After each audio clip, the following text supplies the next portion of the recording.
on découvre la gloire et la puissance de Dieu. Et je me régale donc de voir cette belle œuvre. Et comme je l'ai dit aussi les matins, le peuple de Dieu est beau. Il est beau, il est magnifique. Et si on voyage un peu, on s'en rend compte. Et en même temps, parfois, et ça va être un des sujets que je vais aborder ce soir, en même temps, parfois, il est moche et méchant. Quand il ne suit pas le Seigneur, quand il s'éloigne, quand il ne fait pas ce que Dieu lui demande, il est terrible. Le peuple d'Israël qu'on trouve dans l'Écriture, il était appelé le peuple au cou raide. Le peuple au cou raide. Et parfois, les chrétiens peuvent être terribles. Ils sont terribles quand ils s'éloignent du Seigneur. Et puis parfois, ils peuvent vous dire « frère ». Mais des fois, il faut faire attention. Voilà. Donc, ils peuvent être admirables. En tant que pasteur, j'ai été béni par des chrétiens de l'Assemblée qui m'ont fait un bien énorme, des gens fidèles, des gens qui... ça te faisait un bien énorme d'être avec eux. J'étais jeune pasteur, de voir leur constance, leur joie, leur humilité, ça fait du bien. Et puis, ça équilibre par rapport à d'autres. Quand j'étais enfant, j'ai gardé les brebis, les vaches et les chèvres. Et je comprends pourquoi Jésus nous compare à des brebis. Les brebis, c'est un animal qui est facile à garder, qui est sociable. Quand ils s'éloignent un peu les uns des autres, ils broutent, tout ça. Il y en a un, il lève la tête, il voit que le troupeau est là-bas, il retourne. Mais les chèvres, elles voient les feuilles derrière la haie, et puis elles essaient de passer, et elles passent la haie.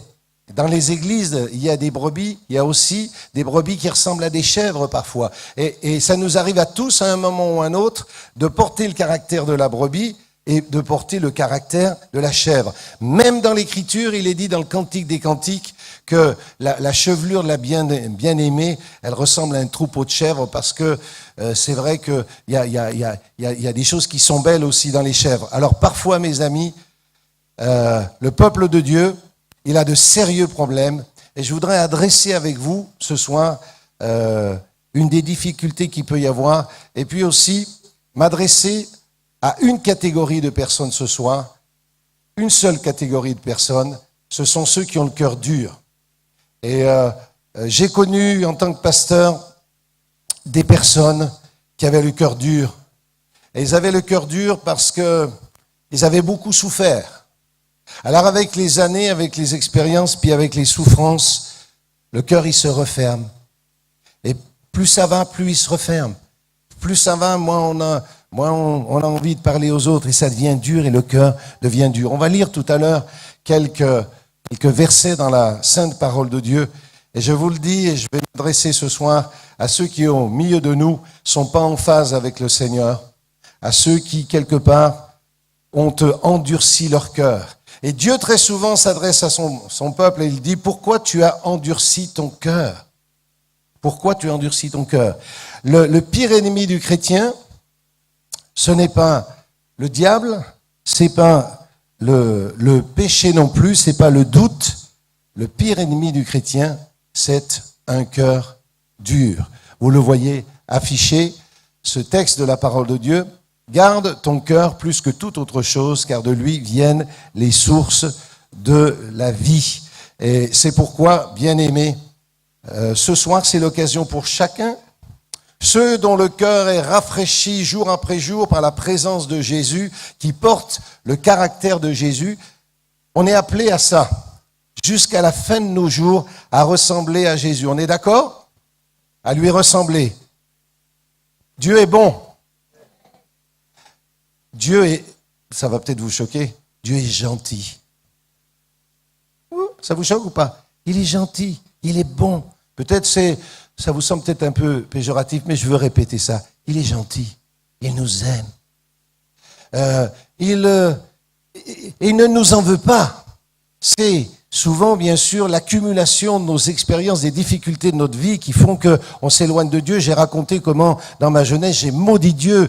Je l'ai rendu responsable de mes misères, de ma souffrance. Je l'ai maudit, mais Dieu m'a béni. Je l'ai maudit, mais Dieu a fait de moi son serviteur. Mais c'est juste incroyable, ces choses-là. Il est bon, il est gentil. Ce Dieu qui est au milieu de nous, il est gentil. Tu peux t'approcher de lui. il va te bénir, il va t'aider. Et je voudrais aider ceux qui ont le cœur dur ce soir et qui sont au milieu de nous. Et vous savez que les cœurs les plus durs, on ne les trouve pas dans les cités. On ne les trouve pas chez les athées. On ne les trouve pas chez les voyous des cités. On ne les trouve pas chez les athées, mais on les trouve dans les églises. Les cœurs les plus durs, on les trouve dans les églises. Vous pensez que je blague? Je blague pas, mes amis. Les cœurs les plus endurcis, on les trouve dans les églises. Les cœurs endurcis, ce sont ceux qui écoutent la parole de Dieu et qui ne la mettent pas en pratique. C'est ceux qui sont capables d'écouter la parole de Dieu dimanche après dimanche. Ils entendent leur pasteur. Ils entendent tous les pasteurs de l'église. Mais ils ferment leur cœur. Ils n'écoutent pas. Je ne dis pas qu'ils vont boucher leurs oreilles, mais ils endurcissent leur cœur. Et plus ils endurcissent leur cœur, plus leur cœur devient dur. Les cœurs les plus durs sont dans les églises, mes amis. Les cœurs les plus durs sont ceux des enfants qui entendent l'évangile année après année et qui n'ouvrent pas leur cœur au Seigneur Jésus. Et le cœur devient dur, très dur. Et c'est pourquoi ce Dieu qui est bon et qui nous aime veut te bénir ce soir. Et s'il y a quelqu'un qui, ça commence à résonner dans son cœur et qui dit, mince, il va parler de moi ce gars-là. Que Dieu te bénisse, il va te bénir. Et on va terminer tout à l'heure par un temps de prière. Et si tu le veux, tu vas pouvoir apporter ton cœur dur au Seigneur. Tu vas pouvoir lui dire, Seigneur, c'est vrai que mon cœur est dur. C'est vrai que je suis méchant. Je parais bien, je parais gentil, je parais aimable, je souris. Je fais comme les commerçants, il y en a peut-être ici des commerçants, on sourit même quand ça va pas. Mais Seigneur, mon cœur est dur, je suis méchant. J'ai une apparence, pour mes parents, pour l'église, j'ai une apparence, mais mon cœur est dur. Et ce soir, quand on va terminer dans la prière tout à l'heure, tu vas pouvoir t'approcher sur le devant et amener ton cœur à Jésus, pas à un pasteur, mais à Jésus. Parce que ce soir, si ton cœur est dur, si tu n'arrives pas à changer, si tu fais tous tes efforts, si déjà tu as essayé de changer mais que tu n'y arrives pas, la seule chose à faire, c'est de venir à Jésus. La seule chose à faire, c'est de lui apporter ton cœur. Peut-être qu'il y a ici des hommes et des femmes pour lesquels c'est la même chose. La Bible dit, aujourd'hui, Hébreu, vous le voyez apparaître, aujourd'hui, si vous entendez sa voix, n'endurcissez pas vos cœurs. Aussi, il est écrit un peu dans Hébreu chapitre 3, on va voir le texte. Dieu dit aussi, je fus irrité contre cette génération, et je dis, ils ont toujours un cœur qui s'égare, ils n'ont pas connu mes voies. Je peux vous le dire, je suis en fin de parcours de pasteur d'église, mais un des problèmes qu'on a dans nos églises, c'est qu'un certain nombre de nos jeunes gens adhèrent. Ils font des expériences. Ma femme aurait pu raconter aussi comment notre fille a été guérie, des choses comme ça. Ils font des expériences. Mais parfois, certains ne connaissent pas véritablement le Seigneur Jésus. Leur cœur n'est pas marqué par la présence de Dieu. Ils ne le connaissent pas vraiment. Ils ne connaissent pas la bonté de Dieu. Ils sont pas submergés par l'amour de Dieu. Bien sûr, moi en tant que pasteur, j'en ai vu passer des jeunes gens et des ados pour la préparation au baptême. Et puis, des fois même, je vous le confesse, en tant que pasteur, j'étais pas tout à fait sûr. Je me disais, est-ce que...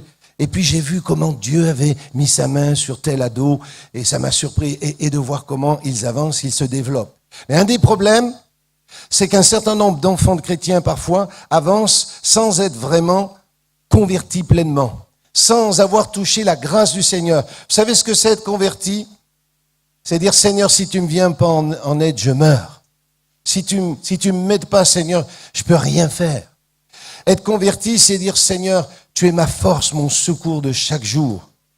Et quand ils avancent dans la vie, parfois dans le mariage, mais dans la vie professionnelle aussi, eh bien, ils rencontrent des difficultés, ils rencontrent, et puis des fois ils ne comprennent pas, ils ont juste entendu que dans l'Église que Dieu est bon, mais eux-mêmes n'ont pas goûté les choses. Ils n'ont pas goûté la présence du Seigneur. Autre texte encore, on passe quelques textes au départ. Prenez garde, frères, que quelqu'un n'ait un cœur mauvais et incrédule. Vous voyez, quand je vous dis « moi, moche et méchant », on trouve ça dans l'Écriture. Évidemment, c'est juste pour nous faire réfléchir un peu que Prenez garde, frères, que quelqu'un de vous n'ait un cœur mauvais et incrédule au point de se détourner du Dieu vivant. Et puis, Hébreux 3,13. Mais exhortez-vous les uns les autres chaque jour, aussi longtemps qu'on peut dire aujourd'hui, afin qu'aucun de vous ne s'endurcisse par la séduction du péché. On passe ces quelques versets et je veux attirer votre attention sur le fait suivant. On a dans le monde des gens qui sont terribles et qui sont durs. J'ai lu un jour dans les poèmes de Karl Marx, ces poèmes de jeunesse, il a écrit la chose suivante, il a écrit « Je suis un aigle tenant le monde dans ses serres de glace ». Quand on sait ce qui est arrivé derrière le marxisme, je suis un aigle qui tient le monde dans ses serres de glace. Nous, en tant que chrétiens, évidemment, on est opposés à ces gens-là. On voit des fois des groupes de rock ou de musique heavy metal ou d'autres styles encore plus récents qui sont très opposés à Dieu et qui blasphèment le nom de Dieu. Et on peut dire ça, ce sont des gens qui sont durs, des gens, on parle aujourd'hui des islamistes, des gens de Daesh, des gens qui sont durs, qui sont terribles. Et bien sûr, on a raison, ce sont des gens qui sont abominables dans ce qu'ils pratiquent.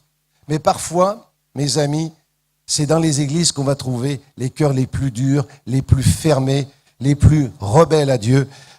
C'est là que on va rencontrer des hommes et des femmes qui ont fermé leur cœur au Seigneur. On va lire une parabole.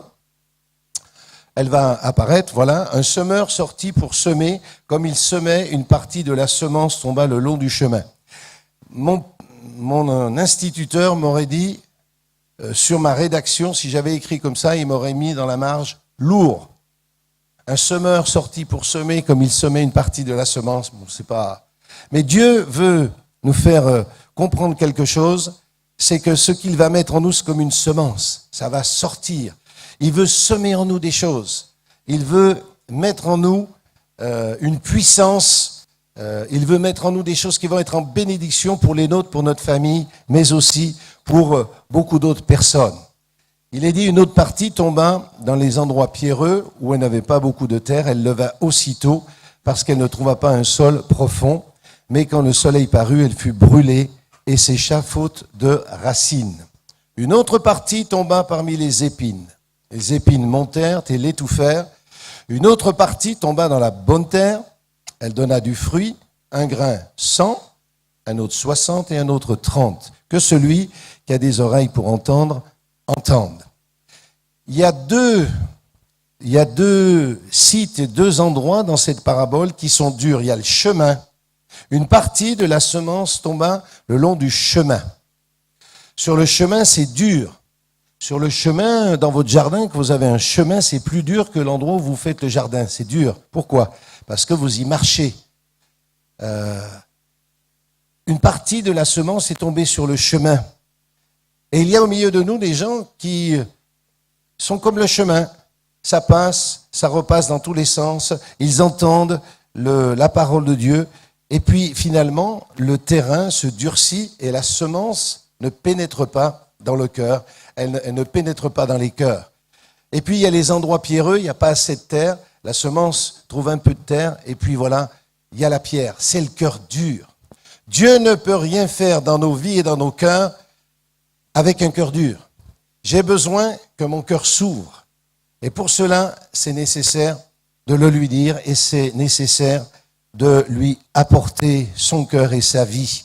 Et ce soir, mon ami, et aussi chers chrétiens, chrétiennes, qui pour telle et telle raison a vu ton cœur s'endurcir.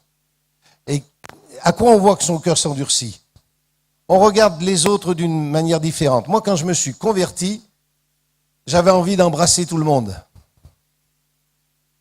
C'était une telle présence, j'avais envie d'embrasser tout le monde, j'étais dans une joie. Et puis, si le cœur s'endurcit, on ne regarde plus les autres de la même manière. Et comme on l'a vu les matins, on commence à les juger. Parfois, il y a beaucoup de chrétiens qui sont dans les églises et leur cœur s'endurcit. Ils sont plus capables d'être émus par la présence du Saint-Esprit. Dans leur maison ou dans l'église, Ils ne savent plus ce que c'est que de pleurer devant Dieu, que de sentir leur misère, que de sentir la grandeur du Seigneur. Leur cœur devient dur. Est-ce qu'il y a des gens qui font le jardin ici? Quand on cultive, qu'on fait le jardin, la terre est dure, il faut la labourer, il faut la retourner. J'ai besoin que le Saint-Esprit retourne mon cœur. Il y a des gens au milieu de nous ce soir. Ça ne sera pas une belle réunion, je vous le dis. Ça ne va pas être une belle réunion. C'est juste simplement qu'il y a des gens, des hommes et des femmes, ils ont besoin que leur cœur soit retourné. Il y a des chrétiens qui fréquentent les églises. Et je vous le dis, plus on fréquente l'église et plus on résiste à la parole de Dieu, plus notre cœur s'endurcit. Et on peut passer des 10 ans, 15 ans. J'ai connu des chrétiens revenir dans les églises après 15 ans. Leur cœur était resté sec comme un caillou. Ils ont perdu 15 années de leur vie. Et puis, j'ai vu comment le Saint-Esprit les a ramenés. Un cœur dur, on en a plusieurs exemples dans l'Écriture. On vient de voir ici le chemin qui est dur, la semence ne peut pas pénétrer, la bonté de Dieu ne peut pas pénétrer dans ces cœurs. Dieu est amour, il est saint, il est gentil, il est proche de nous, il nous connaît et nous aime. Et quand il voit notre cœur dur, il est là pour essayer de nous aider, de nous bénir. Et la seule façon qu'il a, c'est de nous secouer, c'est de nous retourner. Parfois, il y a des épreuves. Parfois, parce que notre cœur est tellement dur, il va devoir utiliser des moyens durs et difficiles. Retourner notre cœur, quand on laboure, on retourne la terre. Le cœur dur, les cœurs durs sont les plus souvent dans les églises. Regardez aussi ce texte de Proverbes 29, verset 1er. Un homme qui mérite d'être repris et qui raidit le cou sera brisé subitement et sans remède. Dieu est aussi un Dieu de jugement et parfois, je vous le disais, il va utiliser des méthodes dures et difficiles. C'est difficile pour un pasteur quand on rencontre des chrétiens qui sont secoués par l'épreuve et parfois il n'a pas d'autre moyen. Je m'arrête un instant. Parfois, Dieu n'a pas d'autre moyen pour nous bénir que de nous secouer, que de nous mettre dans l'épreuve. Parce que l'habitude, comme le chemin où on passe, on repasse, ça durcit, il n'y a plus rien qui se fait. Les habitudes, on vient à l'église parfois par habitude. Bien sûr parce qu'on aime le Seigneur, bien sûr parce qu'on a envie, puis parce qu'on a les valeurs chrétiennes. Mais le Saint-Esprit n'arrose plus notre cœur. Il n'y a plus cette action bénie du Saint-Esprit dans nos cœurs et dans nos vies. Est-ce que je parle une langue étrangère? Je crois que l'Esprit de Dieu s'adresse à quelques-uns. Et je veux parler à certaines personnes et aussi à certains enfants et certains jeunes qui ont entendu et entendent la parole de Dieu. Je voudrais lire un texte, on va y venir, la personne qui est au vidéoprojecteur va aller jusque-là. On va aller dans ce texte qui nous parle donc de cet homme riche, Luc 16 et verset 19, merci beaucoup. On voit ce texte et je vais parler aussi à quelques personnes. Il y avait un homme riche qui était vêtu de pourpre et de fin lin et qui menait chaque jour joyeuse et brillante vie. Un pauvre, nommé Lazare, était couché à sa porte, couvert d'ulcères, désireux de se rassasier des miettes qui tombaient de la table du riche, et même les chiens venaient encore lécher ses ulcères. C'est pas brillant cette affaire-là. Le pauvre mourut, et il fut porté par les anges dans le sein d'Abraham. Le riche mourut aussi, et il fut enseveli. Dans le séjour des morts, il leva les yeux, tandis qu'il était en proie au tourment. Il vit de loin Abraham et Lazare dans son sein. Il s'écria, « Père Abraham, aie pitié de moi et envoie Lazare pour qu'il trempe le bout de son doigt dans l'eau et me rafraîchisse la langue, car je souffre cruellement dans cette flamme. » Abraham répondit, « Mon enfant, souviens-toi que tu as reçu tes biens pendant ta vie et que Lazare a eu les maux pendant la sienne. Maintenant il est ici consolé et toi, tu souffres. D'ailleurs, il y a entre nous et vous un grand abîme, afin que ceux qui voudraient passer d'ici vers vous ou de là vers nous ne puissent le faire. » Encore un peu de persévérance dans la lecture. Le riche dit, « Je te prie donc, Père Abraham, d'envoyer Lazare dans la maison de mon père, car j'ai 5 frères, c'est pour qu'il leur atteste ces choses, afin qu'ils ne viennent pas aussi dans ce lieu de tourment. Abraham répondit, ils ont Moïse et les prophètes, qu'ils les écoutent. Et il dit, non, Père Abraham, mais si quelqu'un des morts va vers eux, ils se repentiront. Et Abraham lui dit, s'ils n'écoutent pas Moïse et les prophètes, ils ne se laisseront pas persuader, quand bien même quelqu'un des morts ressusciterait. On va pas s'attarder sur le pauvre et le riche. C'est pas parce qu'il est pauvre qu'il va au ciel, et c'est pas parce qu'il est riche qu'il va en enfer. D'accord? Pourquoi le riche a des problèmes? Je vous donne 3 secondes et demie. Pourquoi il a des problèmes? Pas parce qu'il est riche, parce qu'il est moche et méchant. Mais bien sûr, il est moche et méchant. Comment tu peux avoir un pauvre à ta table, au pied de ta table, au pied de ta maison, passer à côté de lui? Tu vis dans l'opulence. Le gars, il attend juste que il attend même pas que tu lui donnes quelque chose. Il attend de manger dans tes poubelles. Je sais pas comment c'est ici, mais moi en métropole, j'ai fondé avec toute une équipe un service social pour les SDF qui s'appelle la soupe de nuit. Et donc je surveille, j'ai le cœur sensibilisé à ça bien sûr. Et je vois les petites mamies aujourd'hui dans notre pays, en métropole, qui, en baissant la tête, viennent dans les poubelles et viennent chercher de quoi manger dans les poubelles. C'est ce qui se passe aujourd'hui en métropole. On en voit de plus en plus.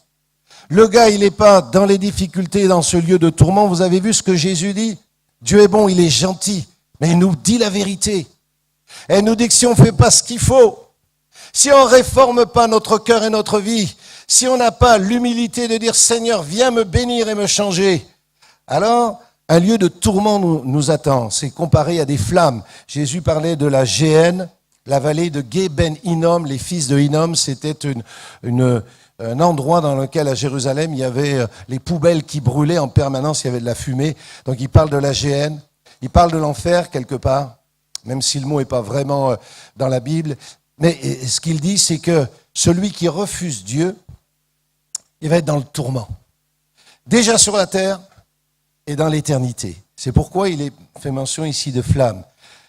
Cet homme riche va mépriser ce pauvre et va se retrouver dans des problèmes. Et ce qu'on voit, la lecture était longue, mais il fallait la lire, c'est que alors qu'il est dans ce lieu de tourment, il commence à réaliser, mais c'est trop tard.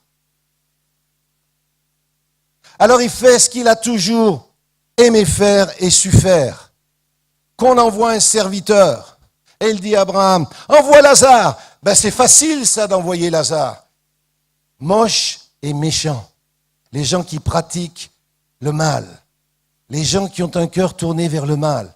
Et qui quelque part méprisent leurs semblables. Parfois, alors il y a des gens qui disent, oh mais moi ça pasteur, ça ne me concerne pas. Ça ne me concerne pas. Moi, il n'y a pas trop de pauvres dans mon quartier. Quand je vois un clochard ou je lui donne une pièce, vous voyez, ça ne me concerne pas, moi. Je suis gentil. Peut-être qu'il y a ici au milieu de nous ce soir des ados ou des jeunes ou des maris ou des femmes qui ne réalisent pas combien ils font du mal à ceux qui sont autour d'eux. Peut-être qu'il y a des ados qui ne réalisent pas que leur mère, elle se saigne au boulot. Elle passe son temps, elle essaie de gagner un peu de sous, et toi, tu gaspilles l'argent de la maison, et puis tu méprises ta mère et tu lui parles mal. Tu n'as pas besoin d'être comme le gars, le riche ici. Tu as le même cœur. Peut-être que ta mère, elle travaille dur, elle rentre à la maison, elle doit ranger encore l'explosion de tes slips et tes chaussettes peut-être dans ta chambre. Juste que tu ne réalises pas le mal que tu peux faire aux autres. Il y a aussi ceux qui, quelque part, sont conditionnés, vous appelez ça le pétrole, vous l'alcool. L'alcool. J'ai vu et je sais ce que c'est parce que je travaille, je m'approche de ces gens-là, je vois comment les yeux rougissent, puis comment ils commencent à devenir haineux. L'alcool, ça fait du mal autour de soi, ça fait du mal à ceux qui sont à côté de nous, à ta femme, à tes enfants. et le cœur s'endurcit. Et l'alcool fait que tu peux devenir méchant. Bien sûr, tu n'es pas comme cet homme dont on a parlé ici, mais ton cœur s'endurcit. Et tu ne te rends même pas compte, ou même plus compte, combien tu fais du mal autour de toi. Et puis, il y a plein de façons, quelque part, d'avoir ce cœur dur. Et cet homme, nous l'avons vu ensemble, dans l'éternité, il souffre, et la seule chose qu'il est capable de dire, comme dans sa vie d'ailleurs, parce que ça ne change pas, l'enfer, c'est la prolongation de ce qu'on a vécu. Et si tu as vécu loin de Dieu, comme cet homme, tu vas te retrouver dans les tourments et les difficultés. Elle va dire, envoie Lazare, envoie-le, envoie un serviteur. J'ai 5 frères, on dirait qu'il a un petit peu, ça se réveille maintenant. Il pense à sa famille, avertis-les, c'est trop terrible là où je suis. Avertis-les, fais quelque chose pour eux. Mais c'est trop tard, c'est trop tard. Il y a un temps. Et la Bible dit que ce temps, c'est aujourd'hui. Aujourd'hui. Aujourd'hui, si vous entendez sa voix, n'endurcissez pas vos cœurs. Mais je sais très bien, parce que je suis un pasteur, que certains ont le cœur tellement dur qu'ils n'arrivent pas à s'en sortir. Et il y a dans cette salle des gens, et peut-être des jeunes, et peut-être des enfants qui sont comme ça. Un cœur si dur que personne ne peut t'aider. Même la tendresse de ta mère, la gentillesse de ton père vont pas t'aider, c'est dur, tu souffres. Il y a les enfants qui sont dans les familles recomposées, décomposées, et vous connaissez tout le tableau, dont le cœur souffre et dont le cœur est dur. Qui est-ce qui peut vous aider? C'est Jésus. Jésus peut t'aider. Jésus peut bénir ton cœur dur. Peut-être que tu pleures plus. Je me souviens du témoignage de Nicky Cruz. Il disait, j'avais plus pleuré. C'était fini. Ma mère était une sorcière. Mais quand l'évangile de Jésus-Christ, quand la puissance d'amour de Dieu, quand la tendresse, quand la rivière de grâce de Dieu est venue sur le cœur de cet homme, il a pleuré. Et sa vie a changé. La paix de Dieu est venue sur lui. Oh, ce soir, il y a des hommes et des femmes dont le cœur s'est endurci et il n'y a personne qui peut rien pour eux. Même nous les pasteurs, parfois, on ne peut pas grand-chose, on donne des paroles. Il n'y a que Jésus. Voulez-vous, ce soir, faire cette démarche d'apporter votre cœur à Jésus? Peut-être il y a quelqu'un ici qui dit, mais moi, il y a un homme ici qui a regardé d'autres femmes et son cœur s'est endurci et ça fait du mal autour de lui, et pour sa femme et pour ses enfants. Le cœur des fois devient dur. Le seul capable de nous bénir, et je vous dis, des fois les cœurs les plus durs sont dans les églises. Vous avez des gens, s'ils avaient des mitraillettes, il y aurait beaucoup de morts. S'ils avaient des mitraillettes à la place des yeux, il y aurait beaucoup de morts. C'est dans les églises qu'on trouve les cœurs les plus durs. Pourquoi? Parce que plus tu entends la parole de Dieu, plus tu y résistes, plus tu endurcis ton cœur. Et c'est pourquoi ce soir, Dieu t'appelle à apporter ton cœur au Seigneur. C'est pas toi qui vas le changer, mais c'est lui qui va le faire. Et je te demande d'exercer juste cette foi. Tu vas te lever à ta place. Ça va pas être facile, hein. C'est pas facile. Il y a du monde.